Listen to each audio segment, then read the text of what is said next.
Boa tarde, pessoal. A nossa aula hoje vai ser sobre terapia nutricional enteral. Para iniciar a nossa conversa, nós precisamos entender o que é a nutrição enteral. Então, eu trouxe dois conceitos bem importantes para vocês. O primeiro conceito nos diz que a nutrição enteral é um conjunto de procedimentos terapêuticos empregados para manutenção ou recuperação do estado nutricional por meio da nutrição enteral. O segundo conceito é um conceito que foi preconizado pela Agência Nacional de Vigilância Sanitária, a Anvisa, do Ministério da Saúde no ano de 2000. Esse conceito nos diz que a alimentação enteral nada mais é do que aquele alimento para fins especiais com ingestão controlada de nutrientes na forma isolada ou combinada, de composição definida ou estimada, especialmente formulada e elaborada para uso por sondas ou via oral, industrializada ou não, utilizada exclusiva ou parcialmente para substituir ou completar a alimentação oral em pacientes desnutridos ou não, conforme suas necessidades nutricionais em regime hospitalar, ambulatorial ou domiciliar, visando a síntese ou manutenção dos tecidos, órgãos ou sistemas. Então, quando nós falamos em terapia nutricional enteral, este termo enteral, ele está relacionado ao uso do trato gastrointestinal. Ou seja, por meio da nutrição enteral, eu consigo fornecer nutrientes através de um tubo ou uma sonda para esse paciente. A nutrição enteral nada mais é do que uma fórmula composta por alguns nutrientes que se encontram balanceados. Então, essas fórmulas de nutrição enteral, elas vão ser formadas por proteínas, carboidratos, lipídios, fibras, eletrólitos, vitaminas e minerais. Outro ponto que é importante destacar é que a nutrição enteral, ela não contraindica o uso da alimentação via oral. Então, o paciente, ele pode receber as duas vias de alimentação ao mesmo tempo. Para aquele paciente crítico que não consegue se alimentar por via oral, é sugerido que se inicie a terapia nutricional enteral de forma precoce, ou seja, em até 48 horas após a sua admissão na unidade de terapia intensiva. E, obviamente, após ele ter atingido a sua estabilidade hemodinâmica. Na primeira aula que foi ministrada sobre terapia nutricional, já foi falado sobre quais benefícios essa terapia nutricional precoce pode oferecer para o paciente. E para esse paciente crítico, qual que deve ser a via preferencial para a alimentação? Então, a via preferencial deve ser a nutrição enteral, ou seja, nós devemos sempre priorizar o uso do trato digestivo desse paciente, caso esse trato digestivo esteja funcionante e íntegro, seja total ou parcialmente. Aí vai depender de cada caso. A nutrição enteral, quando ela é comparada com a nutrição parenteral, ela vai ser muito mais fisiológica. Por quê? Porque ela se aproxima mais da alimentação via oral, ela atua na modulação do sistema imunológico desse paciente e ainda atua na manutenção da microbiota intestinal do indivíduo. Ela vai ter um custo menor e alguns estudos já documentaram a diminuição de infecções com a nutrição enteral e o risco de hiperalimentação também acaba sendo menor nos pacientes. Mas é claro que a gente sempre vai ter indicações e contraindicações específicas para a nutrição enteral e diante da presença de alguma contraindicação, que a gente vai falar posteriormente, o paciente não deve receber nutrição enteral, e sim nutrição parenteral. E essa terapia nutricional precoce, como que ela deve ocorrer? O paciente, ele vai iniciar com um volume baixo de dieta. Então, ele vai receber cerca de 10 a 20 ml por hora, sendo que a cada 24 horas, o volume total recomendado é de 300 ml de dieta hidrolisada. E aí esse total, o quanto esse paciente vai receber por hora, vai ser controlado em ambiente hospitalar normalmente por meio de uma bomba de infusão. É claro que esse total que o paciente vai receber dentro de um período de um dia, bem como a quantidade em ml por hora que ele vai receber, o ideal é que essas informações elas sejam definidas dentro de um período de até 48 horas após esse paciente ter sofrido o evento traumático, né?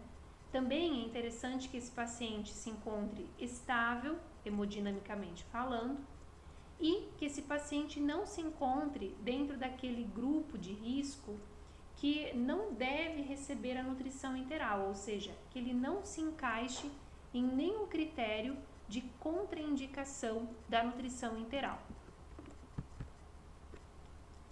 Bem, o que mais nós temos de recomendação para essa nutrição enteral precoce?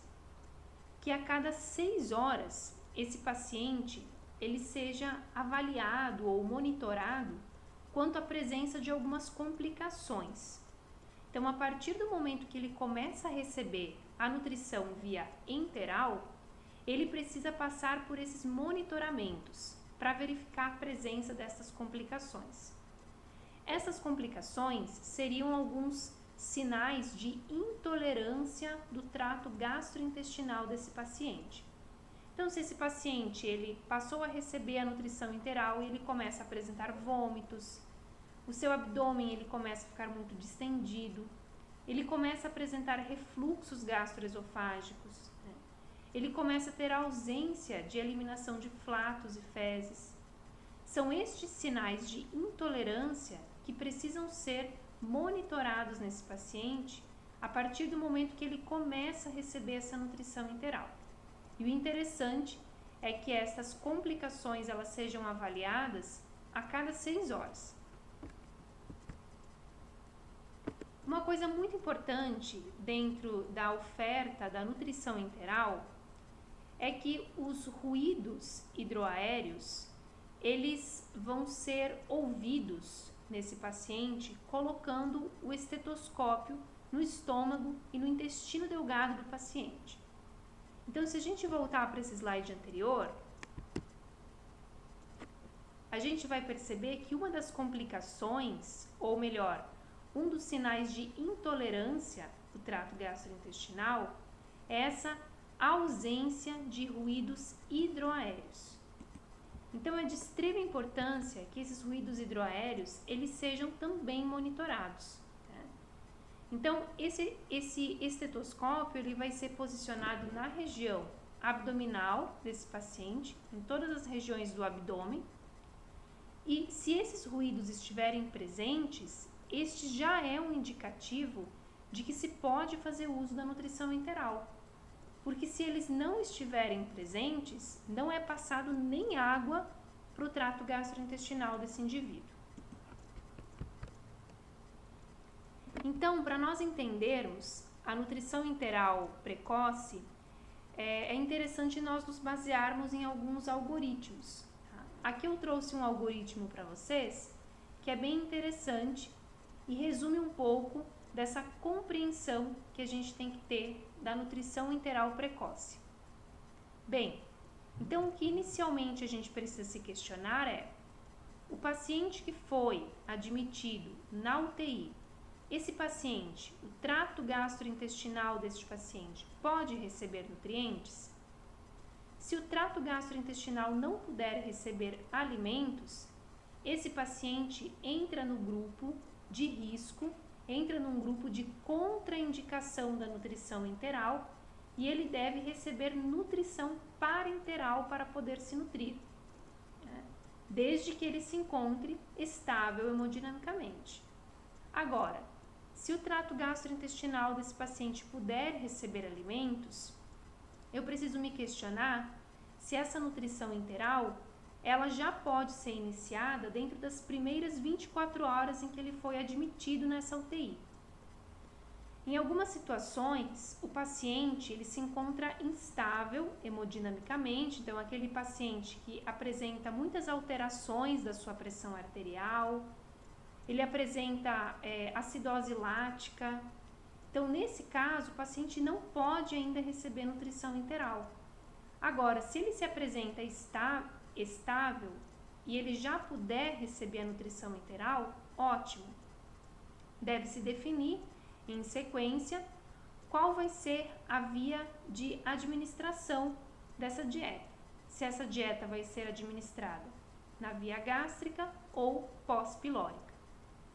Também deve-se questionar, nesse momento, se deve ser considerado o uso de procinéticos para esse paciente.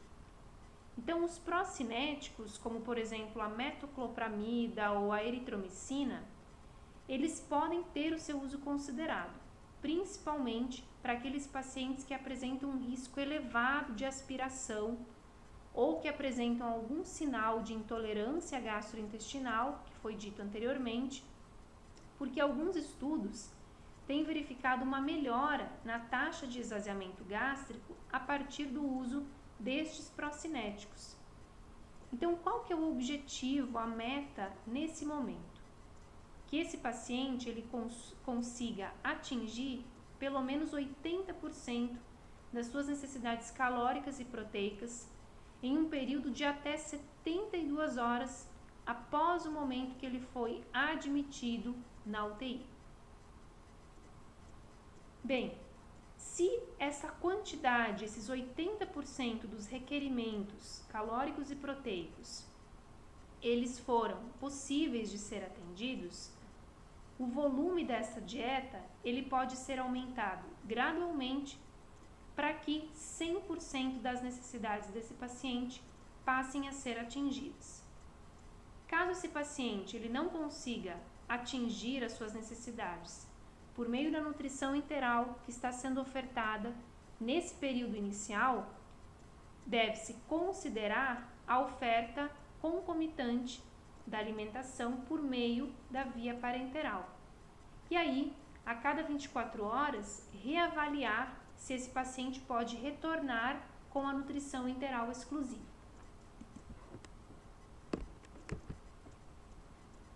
Como nós falamos anteriormente, existem algumas indicações e algumas contraindicações da terapia nutricional enteral. Quando nós falamos em indicações, a primeira coisa que nós devemos pensar é: quando o trato digestivo do paciente estiver total ou parcialmente funcionante, essa já é uma indicação para o uso da nutrição enteral. Também, para aqueles pacientes que não estiverem atingindo pelo menos 60% das suas necessidades nutricionais por via oral, desde que o trato gastrointestinal esteja total ou parcialmente funcionante, também vai ser uma recomendação para o uso da nutrição enteral. Então, esse paciente, ele pode não estar atingindo essa ingestão por via oral, essa ingestão de pelo menos 60% das suas necessidades nutricionais por via oral, devido a diversas causas. Então, esse paciente, ele pode se encontrar num estado de inconsciência, né? Então, é um paciente que se encontra em estado de coma ou em estado confusional, né? É um paciente que apresenta anorexia nervosa grave, apresenta alguma lesão oral que impossibilite essa ingestão de alimentos via oral. É um paciente que passou por um processo de acidente vascular encefálico. Esse paciente apresenta alguma neoplasia, por exemplo, de cabeça e pescoço, uma neoplasia encefálica, que possibilita esse estado extremamente catabólico. Ou esse paciente apresenta alguma doença desmielinizante, como, por exemplo, esclerose múltipla. Ainda pode ser porque esse paciente se encontra em estado de trauma, sepse, em um estado de alcoolismo crônico, onde ele não ingere mais alimentos via oral de forma adequada. Um paciente que não quer mais se alimentar devido a um estado de depressão grave. Ou até mesmo um paciente que se encontra com queimaduras muito graves, e isso gera um estado catabólico e hipermetabólico muito grande no seu organismo. que mais de indicações que nós temos para a terapia nutricional enteral? Quando o paciente apresenta uma doença inflamatória intestinal, na sua fase ativa, onde ele apresenta muitas dores, onde ele não consegue ingerir alimentos de forma adequada, porque todos os alimentos provocam dores, provocam sangramento, como na doença de Crohn ou colite ulcerativa. Quando esse paciente apresenta algum câncer no trato gastrointestinal, exceto naqueles casos em que há uma obstrução do sistema digestório por alguma neoplasia. Quando o paciente apresenta uma pancreatite aguda, só que aí com motilidade preservada, motilidade gastrointestinal preservada. Aquele paciente que está fazendo quimioterapia ou radioterapia, ou um paciente que apresenta uma síndrome de má absorção, uma fístula de baixo débito, ou ainda síndrome do intestino curto.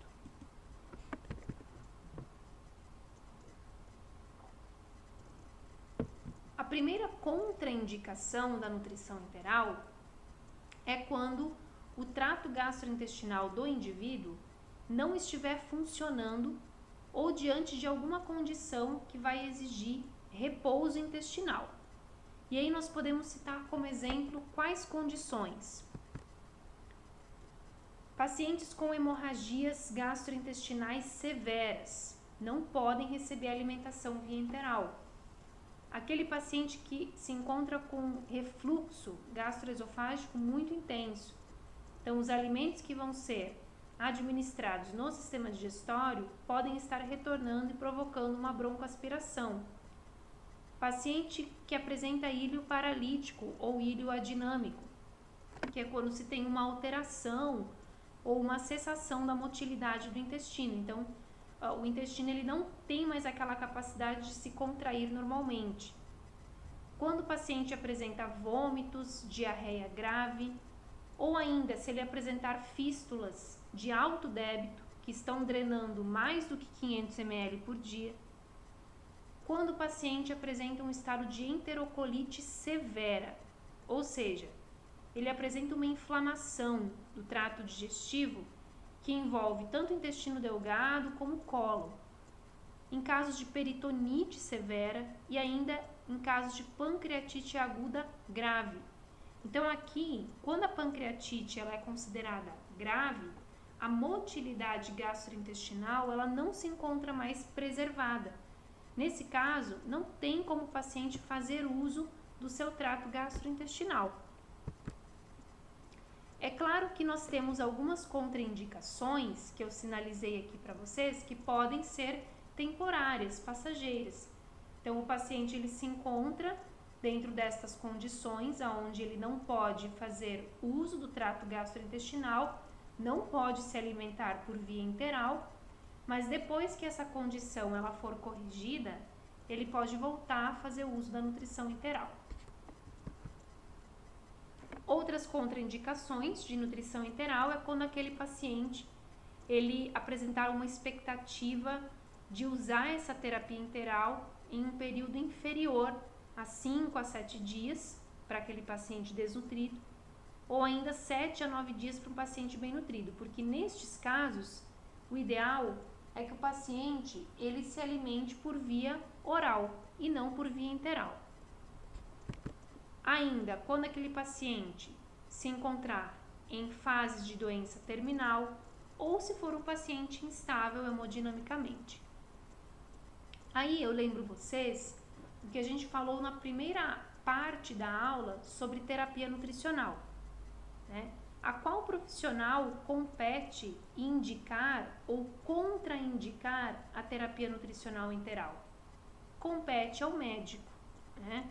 E também vai ser atribuição do médico determinar qual a melhor via de acesso da nutrição enteral, que a gente vai estar falando posteriormente. Como existe uma equipe cuidando desse paciente, nós precisamos entender qual é a atribuição de cada um desses profissionais. Então aqui nós temos, como eu falei antes para vocês, que o médico ele vai ser responsável por indicar, prescrever, acompanhar aqueles pacientes que estão fazendo uso da nutrição enteral. E o nutricionista?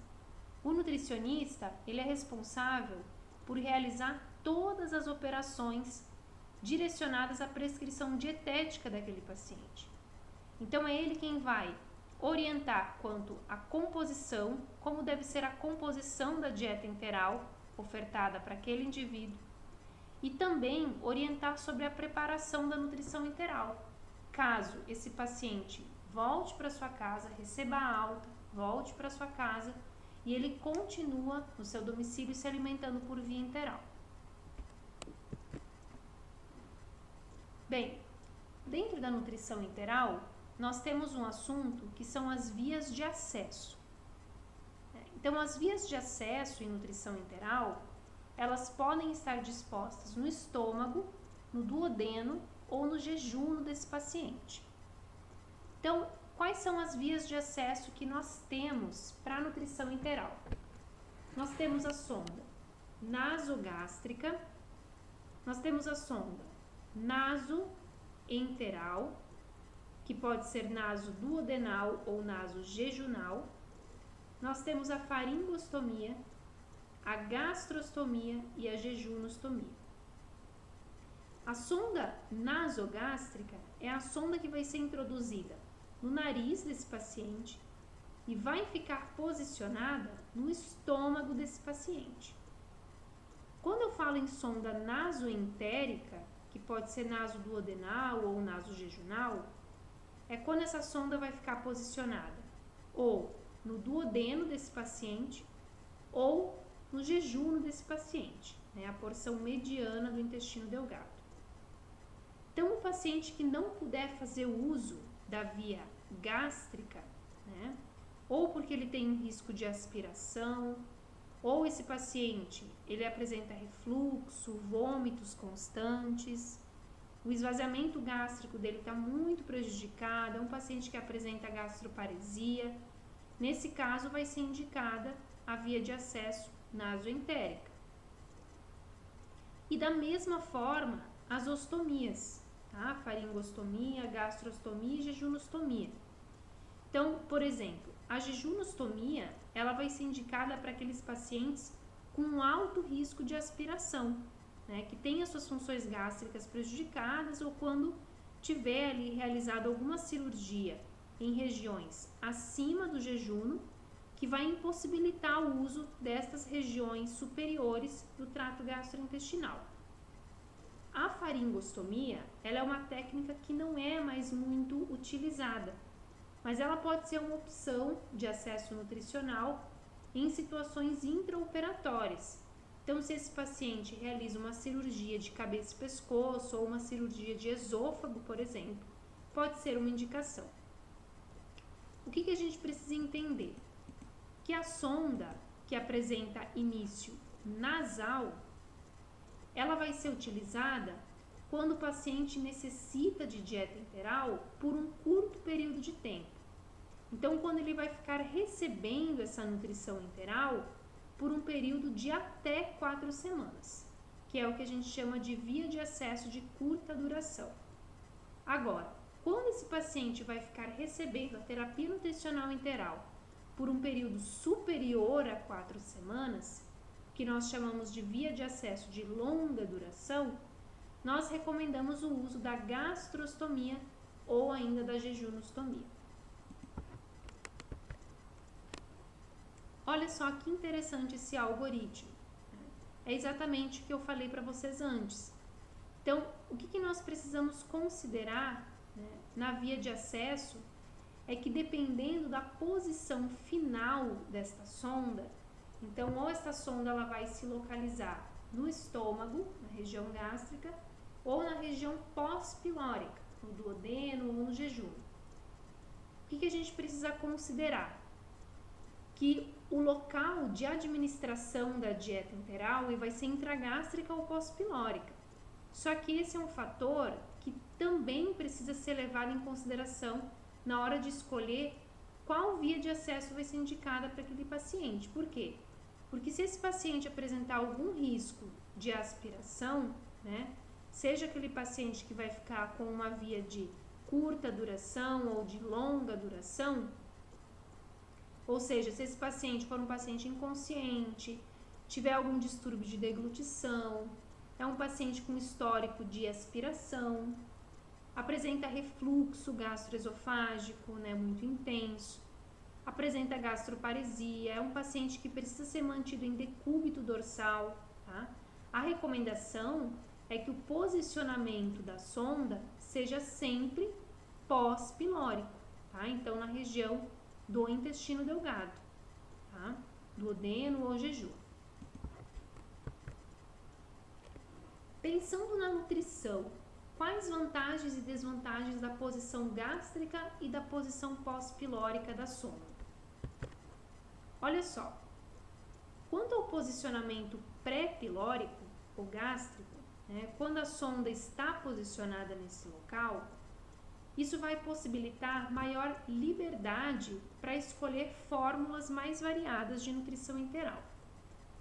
Então, eu consigo optar pelo fornecimento de fórmulas com nutrientes intactos, fórmulas hiperosmolares, né, ou hiperosmóticas. Há a possibilidade de administrar um volume maior de dieta devido a essa capacidade que o estômago tem de dilatar, né? E isso também possibilita trabalhar com um fracionamento menor dessa dieta ao longo do dia, comparado ali à localização pós-pilórica, tá? Além de ser mais fácil a progressão, né, para alcançar um valor calórico total ideal para esse paciente, e o posicionamento da sonda também é muito mais fácil, tá? Já quando eu falo na sonda que vai ser posicionada na localização pós-pilórica, quais são as vantagens disso? Então, o paciente ele tem um risco muito menor de aspirar aquele conteúdo alimentar. Também há uma dificuldade maior de ocorrer uma saída acidental da sonda, né? E quando aquele paciente ele não tiver a possibilidade de receber alimentação enteral na localização gástrica, ele ainda tem essa vantagem de poder receber a nutrição enteral nesse posicionamento pós-pilórico. Então, ele não precisa ir direto para a nutrição parenteral. Ele tem essa segunda opção, que é o posicionamento da sonda na região duodenal ou jejunal. Da mesma forma que nós temos vantagens, nós também temos desvantagens da localização gástrica ou pós-pilórica da sonda, tá? Então, em relação à localização gástrica, o paciente, querendo ou não, ele vai apresentar um risco maior de aspiração, né? Principalmente aquele paciente que tem alguma dificuldade neuromotora, alguma dificuldade de deglutição, tá? Se o paciente ele começar a tossir muito, tiver náuseas, vômitos, isso pode favorecer a saída acidental dessa sonda, que está localizada na região gástrica. Agora, desvantagens da posição duodenal ou jejunal. O paciente ele pode sim ter um risco de aspiração, tá, do conteúdo alimentar, caso ele apresente uma motilidade gástrica muito alterada, ou principalmente para aquele paciente que é alimentado durante o período noturno. Ele corre o risco de ter um desalojamento acidental dessa sonda, e neste caso, né, nessa posição pós-pilórica, o paciente ele não vai ter tanta liberdade para escolha de fórmulas, porque quando a sonda ela se localiza na posição pós-pilórica, é mais indicado uma dieta normosmolar ou hiposmolar. Eu não consigo trabalhar, por exemplo, com dieta hiperosmolares, com aquela dieta que apresenta os seus nutrientes mais intactos, e também não consigo trabalhar com dietas que apresentam um custo menor. Na próxima aula sobre terapia nutricional enteral, a gente vai estar falando sobre dietas enterais e a gente vai entender o que significa uma dieta hiperosmolar, normosmolar e hiposmolar.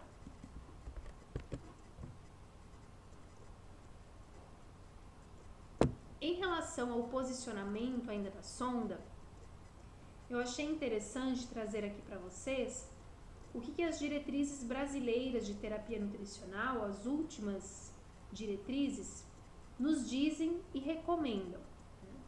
Então, essas diretrizes, elas recomendam que a administração da nutrição enteral na posição pós-pilórica, ela deve ser somente para aqueles pacientes que apresentam um alto risco de aspiração e para aqueles pacientes que apresentam intolerância à administração da dieta na região gástrica. Tá? Além disso, essas diretrizes elas nos trazem que o risco de aspiração ele deve ser avaliado individualmente e deve ser levado em consideração sempre as condições clínicas e a doença de base de cada paciente.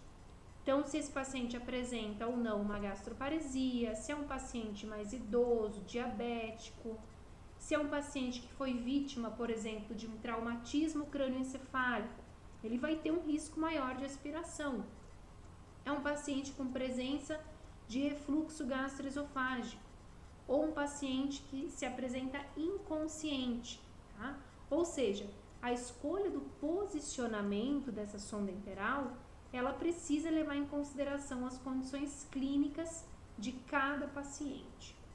E aí eu recomendo que vocês acessem esse material, baixem esse material, ele está disponível na internet para ser feito o download gratuitamente. Como que deve ser a administração dessa dieta enteral? Nós precisamos saber que existem dois tipos de sistemas de dieta enteral, o sistema aberto e o sistema fechado. Quando eu falo em sistema aberto, é quando a nutrição enteral ela requer manipulação prévia à sua administração, para uso imediato ou simplesmente para atender às orientações do fabricante. Então, esse sistema ele é muito utilizado e indicado para uso em domicílio, tá?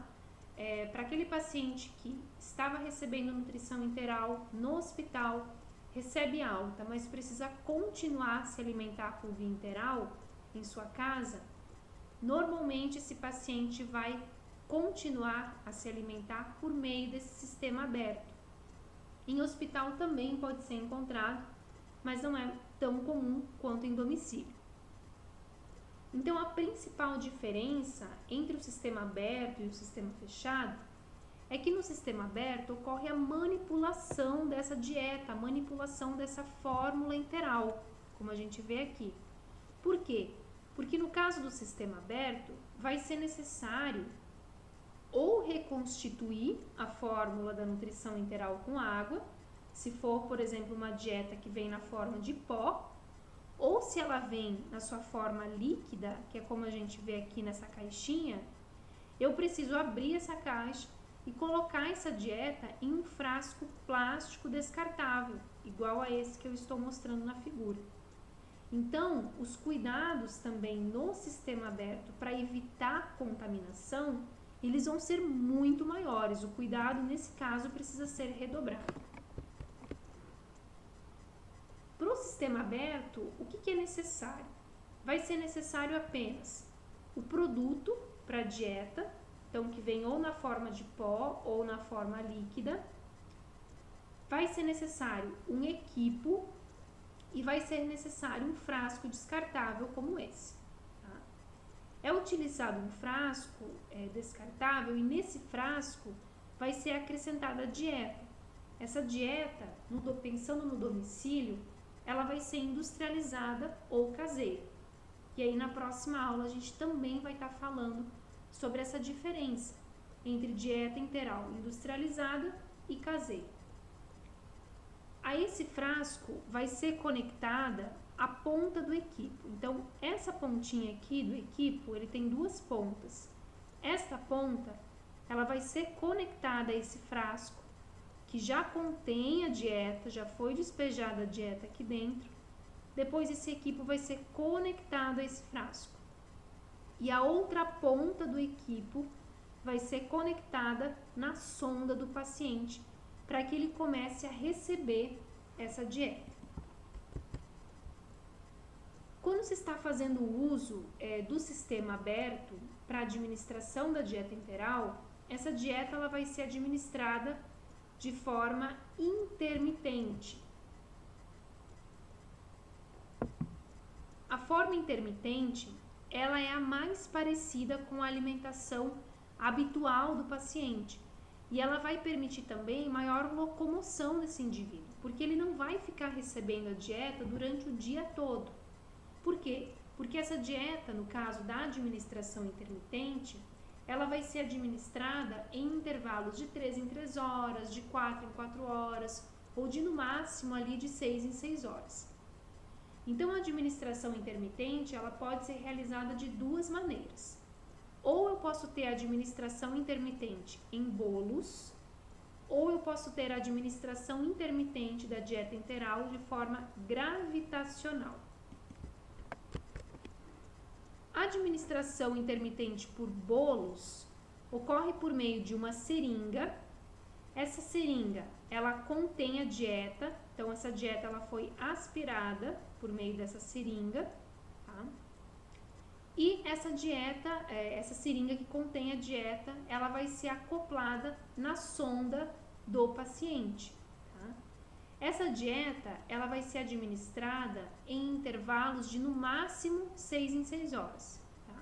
Só que é de extrema importância que ela seja administrada de forma lenta, né?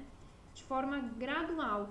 E logo em seguida da administração dessa dieta, deve ocorrer a irrigação da sonda enteral com uma quantidade de água potável para limpar essa sonda. Em ostomias, por exemplo, na gastrostomia, na jejunostomia, a administração da dieta ocorre por meio desta forma, por meio de bolos com uso de seringa. A administração intermitente gravitacional é uma administração que vai ocorrer por gotejamento através do frasco descartável que nós vimos anteriormente e com o equipo também, né? Então, aqui nessa figura ficou um pouco pequeno, mas depois eu mostro uma figura maior. Eu tenho aqui o frasco descartável conectado ao equipo, esse equipo conectado à sonda do paciente. Então, por meio da abertura da pinça desse equipo, como mostra aqui nessa ilustração, essa dieta ela começa a ser administrada para o paciente começa a ser administrada para o paciente a partir da abertura dessa pinça. Então, também abrindo ela de forma lenta, eu consigo regular a velocidade que essa dieta vai ser ofertada para o indivíduo. Tá?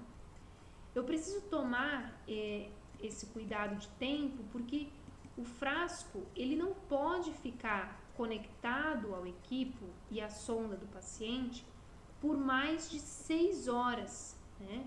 Por quê? Porque isso aumenta muito o risco de contaminação da dieta.